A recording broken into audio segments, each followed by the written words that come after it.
This first poem is from my first book, The Visible Man, and it's called The Doorknob. The doorknob teaches centuries of hands the art of revolution. We thought of it twisting off the heads of kings, and when the flowers came out uncurling as though from circles underground, we thought of it again.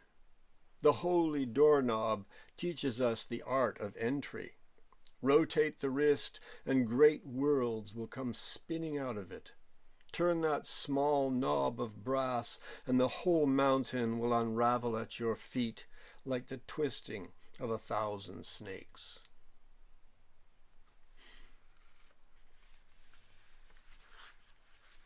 Same book. The Hammer. The blind hammer beats its eye upon the nail. Sight won't break open in it, can't even see inside itself, but is just darkness and a voice that holds the houses up. I've written various odes, lots of them about body parts. So this is one of the first ones I wrote. It's called Ode to the Clitoris, or some people pronounce it clitoris. I pronounced it clitoris when I first wrote this, but then somebody said, no, it's pronounced clitoris. Can't you at least say it right? But you can also say clitoris, apparently, so whatever. I'm going to go with clitoris with this reading because I don't want to be chided. Ode to the Clitoris. Little bud of nerves, all other limbs are slaves to your standing up, vassals to uplift you in a holy arch of ivory. You are a point in radar pulsing out your sonic bleep to all extremities. Where else in nature shall I find your like, if not strung out, green and undulating from some river-splitting rock? You are the water dropped 1,000 miles into a wide, disjointed ocean, dawn's first red tongue of light lapping at the widespread night. You are the hub of the body, the tender topmost leaf of the ecstatic tree. You are a box of sweet lightning someone breaks open with a kiss. In-body experience. Different atoms every day, different molecules. I exchange chemicals, neither the hourglass nor the sand. The smile I had yesterday was someone else's smile a year ago. My constant love is for a woman who is a different woman moment by moment. My hands are not my hands. I don't own them. In 7 years they will be replaced entirely, cell by cell. My childhood face is long gone, some of it part seagull now, part frisbee, part cannonball. My heart, a design for a heart, old lamps for new. I'm not my skeleton, not now, not yesterday. The tiny fetal bones I had showing up piecemeal in health foods, in mineral baths, an elephant's tusk. My little teeth ground down, gone. All that breath, breathed in want, expelled in scream, was never mine. I'm a borrower, a lender, a sand sculpture, my eyes ephemeral, neural ghosts, here and gone. The palms I soothe you with I borrowed from the wind. Lips that touch your lips once were leaves, once were mollusks. Even these words leak out their meanings, absorbing others. The tongue, newly unique each instant, a new tongue, a conglomerate mouth made up of many mouths, repurposed ions, fields of energy, neither the flight nor the bird, not words, but the truth. Who is this wind full of leaves? Who is this night made of rain? Everything formed us, everything brought us here, everything temporary assembled the hands we hold together, the lips that whisper, stay. This prose poem is called April Truths. On the morning of April 2nd, A little boy runs into his parents' bedroom and yells, "Wake up! Wake up! The trees are burning!" The parents jolt up in alarm. "What? Call the fire department. Where? Where?" The child has a look of mischief on his face. "In the Amazon," he says. "We've lost an area the size of Switzerland this year." The father shakes his head, getting it, and the child yells, "April truths!" The mother smiles dotingly. The parents resume their sleep. On the morning of April 2nd, a little girl runs into her parents' bedroom and yells, "Mommy, Daddy, wake up! They're shooting children!" Her parents come too in a panic. "What? What?" As the father reaches into a drawer for his handgun, the little girl smiles and yells, "In Burma! The government is shooting little children in Burma!" The parents' alarm quickly diminishes, and the little girl shouts, "April truths!" The father goes back to sleep, and the mother gets up to go to work. On the morning of April 2nd, a teenage girl runs into her father's bedroom and yells, "Daddy, Daddy, women are disappearing! Women are disappearing!" The father opens one eye and says sarcastically, "Right. Indigenous women, right? All over Canada, right?" The teenage girl is crestfallen but says, "April truths anyway." The father smirks ruefully and says, "You'll have to do better than that." This is called Why I See a Therapist. Everything reminds me of the Third Reich. When I see an image of Hitler, I think I'm looking in the mirror. My neighbor puts up a little fence and all I see is barbed wire. Behind the most precision elocutions, I detect a slight German accent.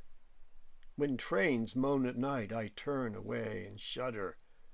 Any little corporal with a head injury, anyone interested in twins.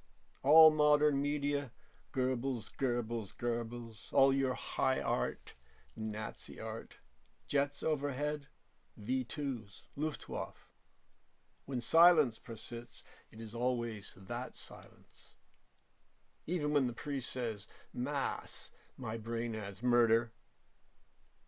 The word concentration makes me think of camps. I see libraries as bonfires to be. Corporations expand, and I have to plug my ears. Lebensraum, Lebensraum. Every cross, every logo hides a swastika. My name in nightmares is Quisling. All democracies, Weimar republics. Native reservations, a slower Holocaust. When terrible things are not said outright, I understand exactly what we all agree to do. Boots tramp up the street at night and I think haystack, I think pogrom, I think, will I say, but I'm not a Jew? I fear the gold in my own teeth, my wife's long hair, a death warrant. Would I be the one who collects spectacles? Will I be one of those who says, "We didn't know, none of us knew"? Every time we rewrite history, I splinter off with it into that alt world where Hitler triumphed. I'm either ashes or torchbearer. My poems, propaganda, my songs, new servile anthems. If they play "O Canada" and I stand, the lyrics are always "Sieg Heil! Sieg Heil!" My upright stance as I sing along, a straight-arm salute. And this is another prose poem. It's called "The Pregnancy Virus." A strange new virus has developed in Texas, originating somewhere along the border with Mexico. Transmitted by physical contact, it can transfer genetic material from one person to another. Once in place in the new host, this material seems to act in much the same way as spermatozoa. Without the necessity of sexual congress, it locates and fastens onto host DNA and forms a new cell, which then goes on to split and multiply, beginning the 9-month process of forming a new human being. Depending on the manner of infections, these pregnancies, as they are called, can occur in any part of the body. The brow, for instance, seems to be a favorite lodging place. But pregnancies can and do locate in the chest, the buttocks, and in men even in the scrotum.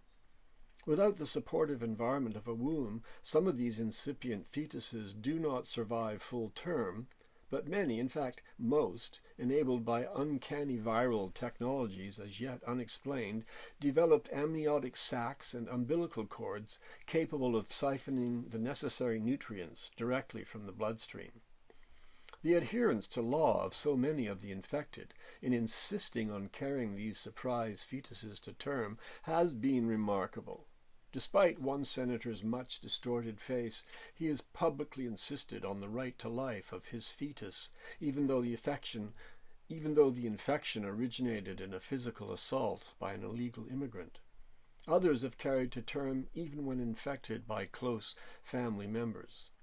Bulging, lopsided, wide-thighed bodies, particularly those of men, have become signs of valor and committed spirituality, deeply inspiring. Not all, however, have been so law-abiding.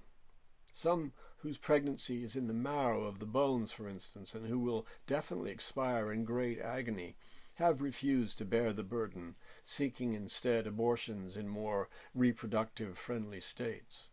Fortunately, most of these, along with any who abet them, have been apprehended and detained. In a well-known case, an official of the Legislative Assembly who contracted multiple pregnancies in variant areas of his body was stopped just prior to a back-alley abortion and is now firmly restrained in a repurposed gestation pen formerly used for the containment of pregnant sows. Hunger knows no lockdown. Hunger knows no lockdown. It gets in the wind. It leaks into the rivers, crossing borders. It waits in the soil, corroding seed. Hunger keeps no distance. It comes in close and gets at the throat, devouring muscle, weighing down the head. Hunger gnaws the bone of the belly, sucks the marrow, and leaves nothing on the plate. Pestilence only aids hunger. Scorched earth feeds it. War makes hunger stronger. With every missile, hunger explodes and burrows in deeper. There is no paralysis for starvation. Famine needs no disguise, no lies. It wears no mask. Its breath is your breath. Its naked face, an infant face. So this poem is from Previously Feared Darkness, which is in print and available. You could get it through the ECW website. You could even get it from me personally if you want it autographed, but called One Day I Predict. One day I predict we'll be amazed at our own strength. We will look at one another astonished and say, we didn't think we could do this. One day the path will be so clear, we will all say, it's obvious, and we will hardly believe we couldn't see the way before. One day, I predict, we'll have this great, true story to tell, a kind of anti-Iliad for the coming age, involving all of us who think we are not warriors, and all of us who fear we are not brave. This is a poem about voting. Oh, I should tell you. Ignore that. It's called I Slip My Will. With a dark mark, my intent is known. All my power contracts, smaller than a pupil, to provide one ink drop of ocean, more countable than blessings. And I may have to walk a mile for this. I may have to stand in line with hundreds, fixing the bullseye firmly in mind, every mark for now a sacred star compressed, a massive black dot telescoped to a tiny circumference of suffrage. Explosive, secret or not, I fold it in upon itself and slip my will into the slot. This sonnet is called Beasts of Burden. The elephant who's tied beside the trees could snap her bond and run away with ease. She's held by just a piece of slender string, but she believes her cruel conditioning. And so she waits in thirst and heat of sun, her will asleep, a sullen megaton of life on hold, of dreams held down, denied. while strength undreamed of fulminates inside. And while she waits to bear what must be borne, her rider stops to haggle and to feed. He's lower caste, he bears the Brahmin's scorn, a life from which he knows he can't be freed. Both victims of belief, of states of mind, both slaves to habit and to man unkind. Here's a more recent poem, Thigh. If I saw your naked thigh, one of many, on some bikini beach stroll, I might hardly turn my head. Or if in a Fellini scene, among a tangle of limbs, one naked thigh was yours, I can't say I'd notice. Even if we lived close enough to walk together in short summer shorts, a passing glance down would probably suffice. But yesterday, sitting knees up in your chair, adjusting your camera on zoom, a close-up along one monumental thigh suddenly appeared and disappeared, and my heart thumped in the back of my ribs so hard. Still life with girl diving. The ocean is fixed, waves stopped far from shore. The mechanical grinding, the stuttering static of it shut off. Surfers fastened to breakers squat and wait, the shrieks of gulls like squeaky wheels silenced. Glued to swells, boats and buoys are frozen mid-bob, fish pressed against rigid waters. Seaweed unable to undulate, the brine inflexible. Sharks suffocate against a wall of wave, everything stuck to everything else. A swimmer, motionless, in glass, one elbow up, shattered waters, half knit behind him. Cormorants dashed on their own reflections, squid brittle in immutable nets. The old sea shanties don't carry, the sirens call waxen, stalled, mermaids gag on their own songs. The oil tanker deadlocked, its anchor just short of the pipeline. Sailors forever still, the sun unsinkable, a red rim crushed flat on the horizon. A girl in a colorful bikini, a narrow arc in mid-air, neither of the dock nor of the sea.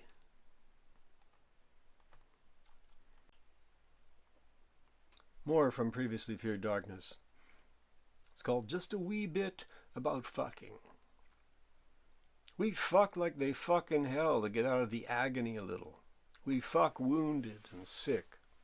When we're dying, we're still screwing, going down pumping. We fuck like two burning bison on the last patch of parched plains land. We fuck in movies and fuck again, watching us fuck in the movies we've made. And sometimes we shoot that second fuck, and while playing it back, fuck a third time for good luck. The void isn't empty enough. No, we can't enter each other too often. We fuck like grasshoppers jumping one another at great heights. We hump like hippopotami going at it in a mud flap. Our lips flapping flags, our tongues like rudders in midstream. When we fuck, all the exponential others who fuck to get us here fuck again. We're fucking for history, for the culture, we're fucking for world peace. Each fuck a profound, well thought out, instantly enacted improvisation on the whole core notion of fuckness. Fuck is our philosophy, our physics. We are each other's fuck gravity, poles of one global fuck sphere. Our banging is the pulse of all essence, each sliding moment taking in the next, fucking down time, fucking down place, stretching heaven out of shape, jigging it up, pigging it up, and even raw, even impossibly sore like two butterflies on autoflap, like two tied rats rutting on replay, the darkness coming in and out of both of us, regular, long and slow. We still go at it like lost moles in the great Underhill, trying to find home.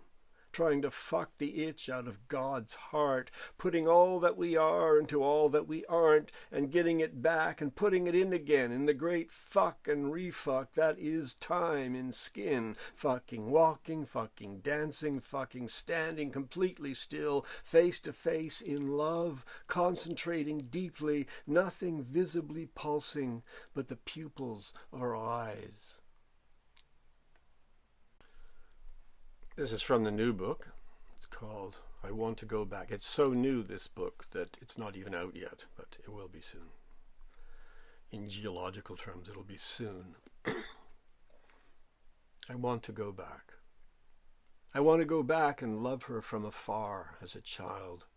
I want to love her as a teenager, all those years before I knew her, when she was too tall and I was too small. I want to return to the chance I had when I was 22 and walked away, not knowing I had a chance.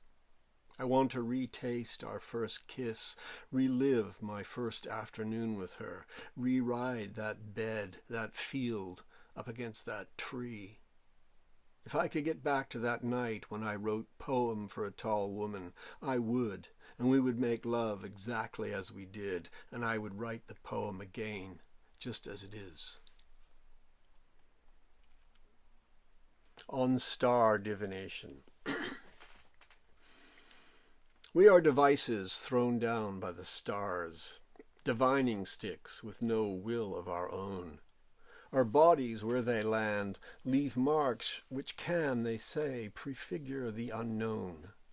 The shapes we make, the forms we take at birth, how wide at times ecstatic limbs are spread, all such random prints in water and in earth are auguries if they can just be read.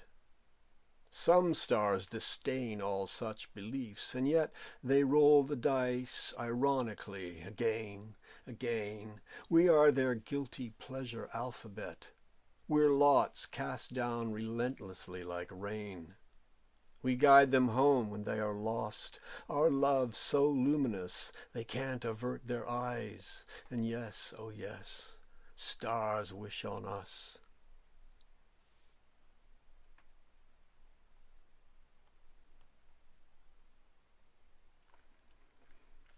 Misunderstanding. We've dropped the language repeatedly. It's all been shattered and put back together so many times by complete amateurs, it's just a big mishmash. The syllables jammed, jarred, crammed together, bits stuck on other bits, all wrong. It's a Frankenstein smorgasbord, a crockery convention in earthquake season. Some bull keeps romping through the china shop, and language, pretty language, topples. Gravity has pulled down words on high, and all lie agglomerated in maniacal mosaics, bleeding an unspeakable melange of meaningless connection, as though all puzzles and glues had been dumped here in one lexicon, and a fan turned on, every vocable a quilt, a polyglot flag unraveled by speaking. Somebody has fucked up the words, and they all have meaningless bits. The rain has worn them down. Love has hurt them. They have cracked open and been bled dry. It would be better just to make faces, or shrug and walk away. It would be better if we did not speak to one another for a while. Overreacher. It's another sonnet. I'm not an overreacher by intent. It's just there's more than those few far-off stars you pointed out to me when I was 10. I held them hissing in my palms. Look, scars, and higher scars that say I reached beyond, that say I dove through stars and streaked my flesh as though a god burned maps of rivers there, arriving in the end at something less than that for which I made my hasty leap. If I had only settled for a lower rung, if I'd aimed true and low when I was young, I might not now be sunk so goddamn deep. But why berate myself? I found my voice. I had to sing. I simply had no choice.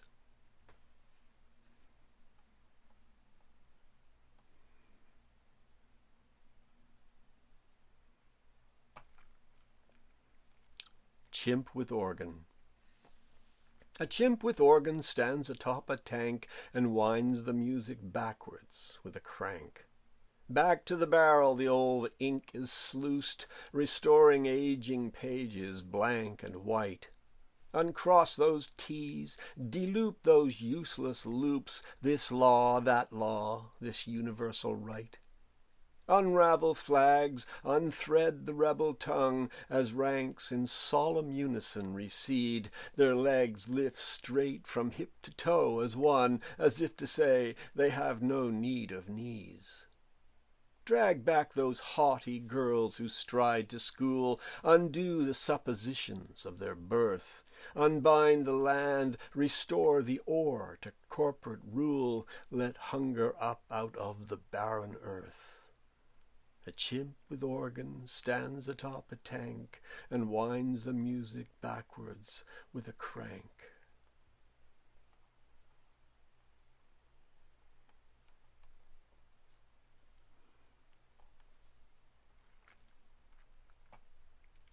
Head. Symmetrical shapes, mostly V's. That's the way I remember her best.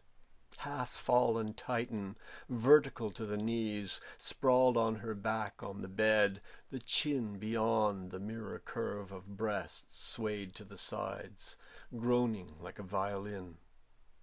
And I am the hand on the bow, the tongue on the saxophone. I am the one kneeling low, doing my best to please, and, yes, I confess, counting myself blessed. A toast at midnight. Here's to the life we find in what was left for dead. Here's to redemption, however, whenever. I raise my glass to the water where we thought there was an empty well. To the hand we touch when we're reaching for a stone. Here's to the work of faith that keeps it going when the last effort has failed and the next not yet begun. I drink to the questions we get when we finally find one answer. To hope that is the wind lifting dreams aloft when jackboots squashed them in the mud, when the lash fell on slavery's back. I raise my glass to the courage it takes to be yourself anyway, and let others do the same.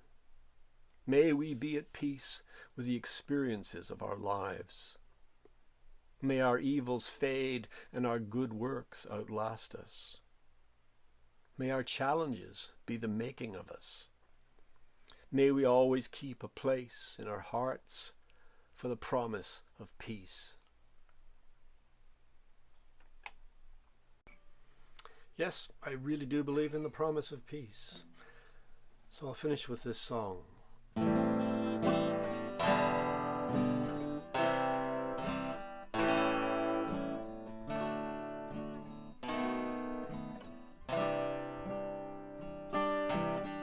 If you see peace way up in the sky, if you see peace way up in the sky, if you see peace way up in the sky, won't you bring it back home to me?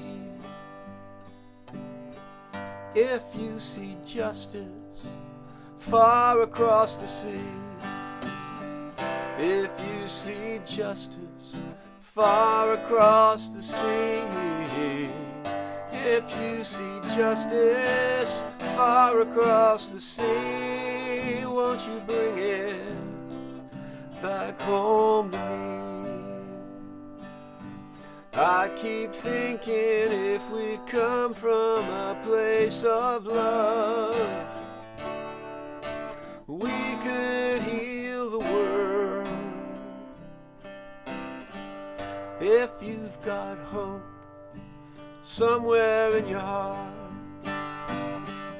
if you've got hope somewhere in your heart, if you can feel it, though we are worlds apart, won't you'd bring it back home to me, back home.